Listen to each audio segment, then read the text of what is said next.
y seguimos mandando el mismo mensaje de siempre, de que a los grandes grupos financieros se les garantiza privatizar las ganancias y socializar las pérdidas.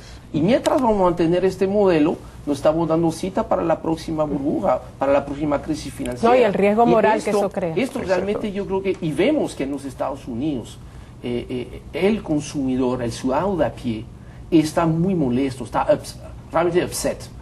Hay realmente mucha molestia, porque en realidad no son los estados, tú ves que el estado, no, el que paga la crisis es el ciudadano común, porque o lo pierde, como fue en el caso en Estados Unidos, perdiendo la casa, el empleo. Debe más dinero de lo que tiene de activo, una de cada 4 casas está bajo el agua, o sea, la hipoteca vale más que lo que vale la casa, y la otra forma de pagar esta crisis, que no se paga por destrucción de activos, es que más tarde se va a tener que pagar con aumento de impuesto, porque entonces alguien en algún momento va a tener que pagar esos déficits, o con impuesto o con inflación. Entonces, esto yo creo que lo que estamos viendo ahora, a mí realmente me preocupa, porque es cierto que hay una batalla de pulso que se está dando entre el Estado y esos grupos, y me da la impresión de que en el caso preciso de los Estados Unidos, que es donde todo empezó, yo creo que es importante recordarlo, yo no estoy viendo realmente, hay buenos discursos, yo recuerdo aquí cuando hubo el G20, el número que le pusimos al G, siempre terminamos con un catálogo de buenas intenciones, declaraciones, que hay que 5 días, hay que mandar 500 delegados reunirse durante 5 días para hacer una declaración que una vez más queda en declaración. Absolutamente nada. Y yo creo que la situación después de la crisis, lamentablemente, no está en el mismo sitio que antes, está peor porque no hemos aprendido nada, no hemos podido sacar las lecciones y para modificar lo que había causado la crisis. Por cierto que los G se están democratizando porque el G2 fracasó, el G20 sustituyó al G7 y entonces estamos por esa cadena. Yo creo que el problema, pues, ya era complicado un G7 más 1, entonces lograr tomar una decisión en un G20 quizás aún más difícil, aunque obviamente era muy importante incluir una serie de países que sí tienen su lugar ahí. Yo creo que hay mucha frustración en la población, especialmente la americana, que no se tomen medidas contra el sector financiero. Obama ha lanzado un impuesto. De hecho, eso ha provocado un cambio en el discurso del presidente de Estados Unidos en estos momentos. Exactamente. Y yo creo que una de las recetas más claras es que se está analizando el volver a la vieja ley Glass-Steagall, donde los bancos no pueden entrar en actividades especulativas. Eso usted entiende que eso sería muy positivo, ¿verdad que sí? Clave para que no se generen incentivos perversos para el dinero ajeno, ¿no? Que los bancos puedan canalizar todo el ahorro hacia inversión productiva, que esa es su función, la función tradicional. Tenemos que volver a captar para prestar, no a especular. Porque el dinero del banco no es suyo. Exactamente. Es del público. Entonces, si no se vuelve a los principios básicos, yo creo que esta crisis va a durar mucho en el sector financiero, y eso hay que reestructurarlo a nivel de regulación y a nivel de supervisión. Si tú ves en Estados Unidos, tienen muchas agencias de supervisión. Mucho arbitraje de regulación y de supervisión. Todos creen que alguien está controlando a una entidad, pero nadie está controlando. No, el único que parece que el único que está controlando algo es el banco, que controla realmente a la entidad reguladora. Claro. Parece que tiene sus formas de poder controlarlos. Y eso te causa molestias. Es lo mismo que cuando entras a un aeropuerto, te revisan tanto que realmente esos controles no sirven, no eliminan los riesgos, y ya lo han demostrado los hechos, ¿no? Pero la recomendación entonces es volver a revisar los fundamentos básicos de la intermediación financiera. ¿Para qué está hecha la banca, no? Y sobre todo cautelar, trazar el rayado de cancha de hasta dónde yo expongo en nivel de riesgos el dinero de terceros, que son los depositantes, y donde pueden ir a actividades especulativas. No, y donde yo modifico los precios no en base ficticiamente, ¿entiendes? Hago subir el valor de un bien ficticiamente.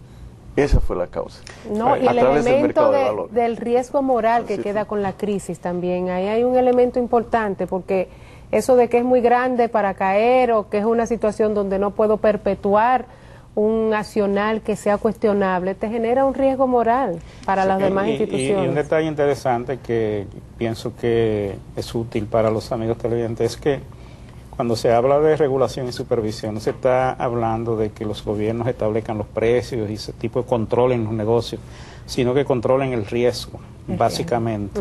Es lo más importante para evitar que los que manejan las finanzas, las grandes organizaciones financieras, puedan incurrir en riesgo que también tenga un impacto económico macro que afecte a las grandes mayorías y al que ahorra dinero para que tenga la seguridad de que su dinero está en manos de gente que tienen una supervisión de un gobierno. No, y otros elementos también que yo pienso que hay que poner sobre la mesa es la transparencia. Exacto. Y la Ese educación era el otro financiera. tema. La educación financiera en todos los niveles, o sea, tiene que llevar un nivel de conciencia tanto al depositante, al usuario del crédito, un conocimiento de protección de sus derechos, que ya en algunos países tienen hasta rango constitucional, para también salvaguardar lo que son los intereses de lo que manejan toda la parte Claro. de la intermediación. ¿Cómo se puede generar una crisis de estas dimensiones si tenías auditores externos, calificadores de riesgos, organismos de supervisión?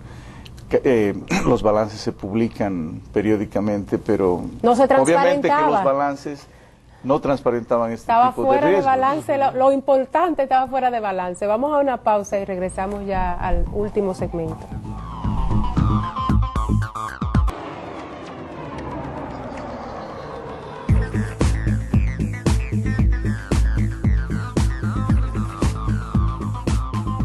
Bien, estamos de regreso con la recta final de esta agenda económica del día de hoy. La verdad, un tema bien interesante. No solamente los temas de microcrédito estuvimos tocando con Efraín Camacho Ugarte, sino también todo lo que tiene que ver con la supervisión, la regulación, que básicamente fue la parte que falló en esta crisis. Hay un aspecto que no hemos tocado en el segmento anterior, pero estábamos ya llegando ahí. Y algunos a lo mejor que estaban viendo el programa dicen, mira, no le dio tiempo de tocar este punto, pero vamos a tocarlo porque yo creo que es demasiado importante. No solamente los bancos, probablemente los grandes grupos financieros en Estados Unidos tomaron una serie de riesgos completamente desconsiderados, sino que las organizaciones de supervisión fallaron, no hicieron su trabajo, pero también otras instituciones como son las grandes compañías de auditoría externa y las agencias de notación de crédito, quizás aún más estas, que de cierto modo veamos que para darle una nota a un producto, si quien me paga será quien le doy la nota al producto, desde el principio hay como un conflicto de interés. Si tú me estás pagando para darte una buena nota, ¿cómo te voy a dar una mala nota? Porque tú me estás pagando. Hay una dependencia. Entonces, ¿cómo podemos, eso yo entiendo que es un tema bien delicado, ¿cómo podemos mejorar un poquito el sistema para que volvamos a creer en lo que dice Standard & Poor's, lo que dice Fitch Ratings? Porque yo creo que es un aspecto fundamental para que el inversionista vuelva a creer y tener confianza en los productos que está comprando. Yo creo que la independencia es muy importante, ¿no? La independencia de los auditores externos y la independencia de los calificadores de riesgo. Ahora, ¿cómo lo logras? Si yo soy quien te pago, bueno, te estoy comprando la calificación, y eso es un poco lo que ha ido pasando. Pero otro aspecto muy importante y sobre lo que ellos mismos dicen, no, bueno, yo no estoy haciendo mi trabajo sobre hechos delictivos, ¿no? Y ahí entras al tema de conceptuar qué es hecho delictivo por parte de la administración, ¿no? La administración normalmente tiene un incentivo perverso. Los administradores de todos los bancos, de todas las instituciones financieras, tienen bonos sobre utilidades. Y esto yo te lo asimilo al microcrédito también, donde hay una mala práctica. Cuando tú das premios a tu asesor de crédito que da $200 por colocaciones, obviamente cuando se le acaben las colocaciones, él se va a inventar colocaciones.